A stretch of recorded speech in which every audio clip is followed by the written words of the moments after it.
Friends, welcome to our channel mathematics success.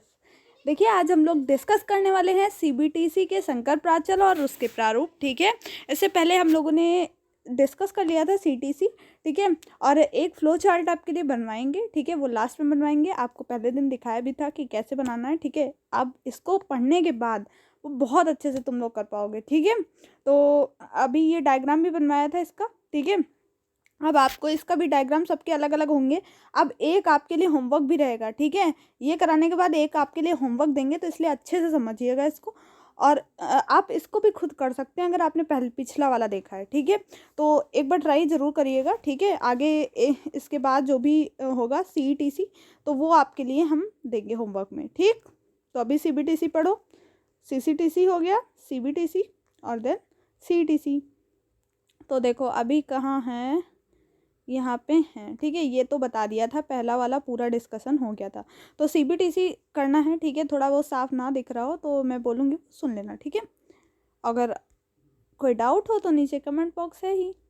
देखो, सी का मतलब होता है कॉमन, बी का मतलब बेस। ठीक है, और ट्रांजिस्टर कॉन्फ़िगरेशन। ठीक है, तो यहाँ पे देखो उभयनिष्ठ आधार ट्रांजिस्टर अभिविन्यास, इसका हिंदी में अगर इसका फुल फॉर्म करोगे तो ये आएगा। ठीक है, कॉमन बेस ट्रांजिस्टर कॉन्फ़िगरेशन। ठीक है, तो हिंदी में उभयनिष्ठ आधार ट्रांजिस्टर अभिविन्यास के लिए संकर प्राचल और प्रारूप बताइए। अगर इस टाइप से आपके पेपर में लिख के आता है तो आपको इसी टाइप से उसका आंसर लिखना होगा। ठीक है, तो उभयनिष्ठ या सीबीटीसी के लिए, ठीक है, आश्रित और निराश्रित राशियों के मध्य फलनीय संबंध निम्न प्रकार लिखा जा सकता है। ठीक है, कैसे उसका फलनीय संबंध लिखेंगे, तो V और I में। ठीक है, आपको उस दिन बताया था कि मैंने यहाँ पे बताया था, देखो इन चीज़ों को याद रखो, बस तुम्हारा पूरा अपने आप ही हो जाएगा। ठीक है, जो सिंपल वाला था यहाँ पे आपको बताया था V I है। देखो यहाँ पे I नहीं है। ठीक है, ये 1 है। ठीक है, तो जब यहाँ पे 1 होगा, लिखना सिखाया था ना, और यहाँ पे 2 लिखेंगे। ठीक है,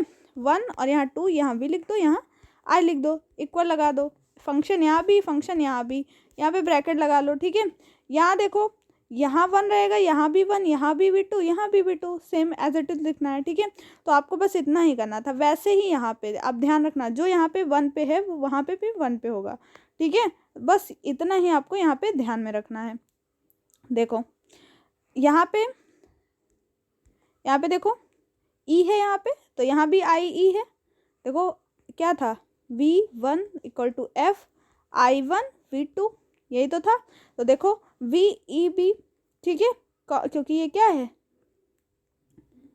कॉमन बेस ले रहे हैं ना इसमें, तो बेस है, तो इक्वल टू F, यहाँ पे E पहले है तो यहाँ भी IE। ठीक है, और VCB, और इधर वाले में IC है, IE है, और यहाँ IE VCB। ठीक है, तो इतना आपको लिख लेना है।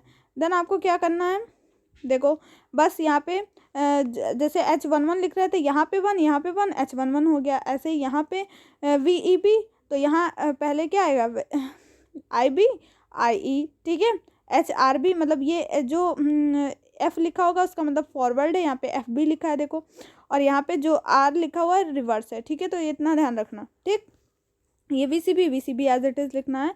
ये जो चारों हैं इनमें कोई डिफरेंस नहीं आएगा। ठीक है, ये ऐसे ही उतारेंगे। यहाँ पे जो है I1 Y2, कुछ गलत हो गया क्या, नहीं सही है। ठीक है, ठीक, तो इसी टाइप से आपको लिखना है। देन H प्राचल का निर्धारण कैसे होगा, ये देखो।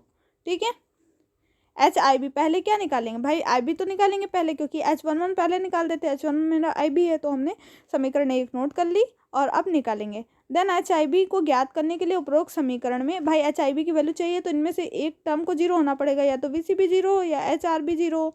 ठीक है, क्योंकि HRB तो हम वैल्यू ही निकालना है, तो ये तो 0 होगा नहीं, तो हम लोग VCB को 0 मान लेंगे। ठीक है, तो VCB को 0 मान लिया, तो VCB को जैसे ही 0 यहाँ पे पुटअप किया हमने, ये टर्म हो गया 0।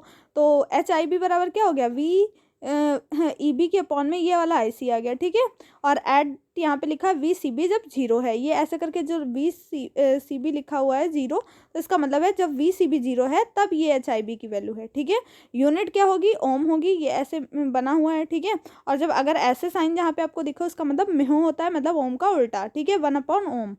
ठीक, तो ये सीबीटीसी की निवेशी प्रतिबाधा निवेशी वोल्टा और निवेशी धारा के अनुपात द्वारा परिभाषित होता है, जबकि निर्गत सिरों को खुला पर प्रति रखा गया हो। ठीक है, तो ये तब होगा। ध्यान से देखना है क्योंकि अगला आपके लिए ही है, ठीक। HRB कैसे निकालेंगे, ठीक है। रिवर्स बायस के लिए पहली इक्वेशन नोट करनी है। अब हमको इस वाले टर्म को ज़ीरो करना है, तो हम अब जब IE को ज़ीरो करेंगे तभी तो हमारा ये वाला टर्म ज़ीरो होगा। मतलब अभी तो बताया आपको HIB ज़ीरो नहीं कर सकते क्योंकि इसकी वैल्यू अभी हमको फाइंड आउट करनी है, पीछे भी फाइंड भी किया, ठीक है। इसको जीरो करके इसकी वैल्यू फाइंड आउट की तो हम IC की वैल्यू ज़ीरो, IE की वैल्यू ज़ीरो रखेंगे, ठीक है। ये IB IC ये बहुत जो है माइन्यूट सी चीज़ें हैं, तो आप इनको ज़रूर ध्यान में रखिएगा वरना गलतियाँ हो जाएंगी। हालांकि अगर पेपर में आपसे गलती हो VEB की जगह आपने CB लिख दिया या VBC लिख दिया तो उसको काटिएगा नहीं, ठीक है। ये छोटी छोटी गलतियां आपको एग्जामिनर का मतलब बिल्कुल उसी पे जाएगा कि हाँ आपने यहाँ पे गलती की है, आपने काटा है, वहाँ पे गलती है, ठीक है। अगर आप VCB को ऐसे लिखा रहने तो आगे अपना ध्यान दे देना, ठीक है। ध्यान आता है तो ठीक, वरना अगर गलत हो जाता है फिर उसको होने दो, उसको बिल्कुल छूना नहीं है, ठीक है। उसमें बिल्कुल सुधार मत करना, वरना जरूर तुम्हारे नंबर नहीं कट रहे होंगे तब भी कटेंगे, ठीक है। तो इन चीज़ों का, छोटी छोटी चीज़ों का ध्यान रखो। मतलब सोचते हैं हम लोग कि चलो सही कर देते हैं वरना नंबर कट जाएंगे ये वो, लेकिन अगर बिल्कुल एक्यूरेट साफ़ सफाई से लगा हुआ है तो उसमें ज़्यादा 3 पास मत बनाओ, तभी ज़्यादा फायदे में रहोगे, ठीक है। तो छोटी छोटी चीज़ें हैं जो मैं वीडियो में डिस्कस करती रहूँगी, जिन्हें आपको ध्यान में रखना है अगर आपको अच्छे नंबर लेने हैं तो, ठीक है। तो ये आप ज़ीरो रखिए, ठीक है। मैंने ऐसी भी कॉपी देखी हैं, ठीक है, जो जिन्होंने गलत लिखा है उनका चेक है, क्या कारण है, राइटिंग अच्छी लिखी है, ऐसे लिख दिया, ठीक है, चेक करते जा रहे हैं, वो आपको पढ़ेंगे नहीं, ठीक है। तो ये आप पे भी डिपेंड करता है कि आप कैसा लिख रहे हैं।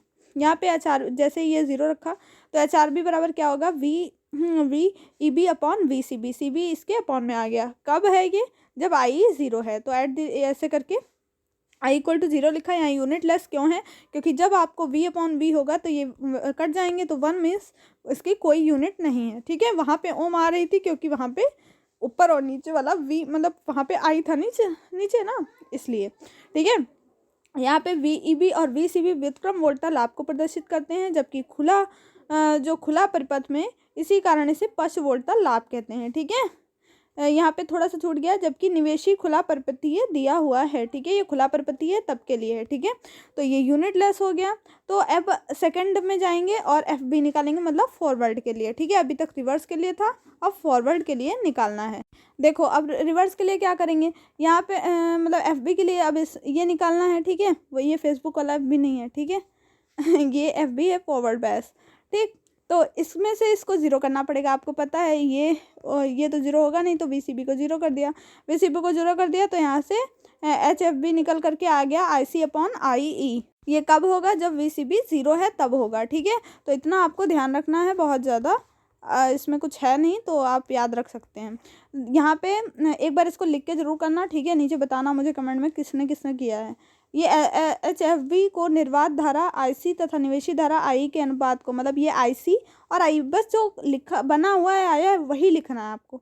ये क्या है, यहाँ पे आपको लिखना है HFB IC और IE के धारानुपात को प्रदर्शित करता है, जिसे धारा लाभ कहते हैं। देखो यहाँ पे सेम, अगर सेम है ऊपर नीचे तो उसकी कोई यूनिट नहीं होगी, यूनिट लेस होगा, ठीक है। मान लो ये ऑब्जेक्टिव हो जाए, अभी तक तो नहीं है, मान लो हो जाए तो आपसे इस टाइप से पूछ सकता है कि इसकी यूनिट क्या होगी। तो आपको पता होगा जब सेम चीज़ें होती है, हमने बता के रखा V अपॉन V हो या I अपॉन I हो, कुछ भी हो, तो वो यूनिट लेस होगा, उसकी कोई यूनिट नहीं होगी, ठीक है। तो इसे धारा लाभ कहेंगे। निर्गत सिरे के बंद परपति करना होगा इसमें, ठीक है। कब होगा, जब ये निर्गत जो सिरे हैं उनको बंद परपति करना होगा, मतलब VCB ज़ीरो करना होगा। अब देखो यहाँ पे H जो ये OB लिखा हुआ है, ठीक है, यहाँ पे देन अब इसको निकालना है हमको, तो क्या करना है, आउटपुट है ये, ठीक है। HOB आउटपुट, जहाँ IB लिखा हुआ था वो इनपुट था, ठीक है। तो शायद मैं बताना भूल गई थी, तो इसको ध्यान रख लेना, जहाँ पे OB हो ये आउटपुट है, और जहाँ पे इनपुट मतलब इंटर कर रहे थे तो वो इनपुट था। तो यहाँ पे जब निकालेंगे HOB का मान ज्ञात करने के लिए हमें क्या ज़ीरो करना होगा, VCB ज़ीरो करना होगा, तभी तो हमको मतलब ये वाला निकालना होगा, तो ये ज़ीरो करना, ये निकालना तो ये ज़ीरो करना। अब हमको ये वाला वैल्यू चाहिए तो हमको इसको ज़ीरो करना होगा, मतलब यहाँ पे IE की ज़ीरो करना होगा, ठीक है। यहाँ पे गलत लिखा हुआ है, यहाँ IE कर लेना, ठीक है, VE नहीं है। तो यहाँ पे देखो सही लिखा हुआ है, ठीक है। देन HOB बराबर क्या आ जाएगा, इसके बराबर में ये अपॉन में चला जाएगा, VCB IC upon VCB when IE equal to zero. इसकी क्या है, यूनिट है, ओम इनवर्स है, ठीक है। देखो यहाँ पे सेम नहीं है, इसलिए यहाँ पे ओम इनवर्स आई है, ठीक है। करंट की यूनिट क्या होती है, नीचे जो ये वोल्टा की यूनिट हो उनको रख के काट पीट लेना, 1 अपॉन ओम आ जाएगा, मतलब नीचे खाली ओम बचेगा, बाकी कट जाएगा, ओम इनवर्स ऊपर जाएगा तो इनवर्स हो जाएगा, या मेहोक भी कह सकते हैं इसको, ठीक है। या सीबीटीसी के लिए निर्गत धारा आईसी और निर्गत वोल्टता, देखो निर्गत धारा आईसी और निर्गत वोल्टता वीसीबी के अनुपात को प्रदर्शित करती है, जो निर्गत प्रतिबाधा के व्युत्पन्न के बराबर होता है, जिसे निर्गत प्रवेश्यता कहते हैं, और निर्गत सिरे को खुला परिपथीय रखा गया हो, ठीक है। तो ये है इसका डायग्राम, देखो बहुत आराम से इसको, ठीक है। यहाँ से ई है, ये बी है, ये बी है, डैश है, यहाँ पे देखो बी को कॉमन करा गया है, ठीक है, इसीलिए सीबीटीसी कहा गया। जब बेस कॉमन है तो सीबीटीसी, पीछे वाला देखना तो वहाँ पे कुछ और कॉमन होगा। जब आप सीईटीसी के लिए लिखेंगे तो यहाँ पे ई लिख देंगे, ठीक है।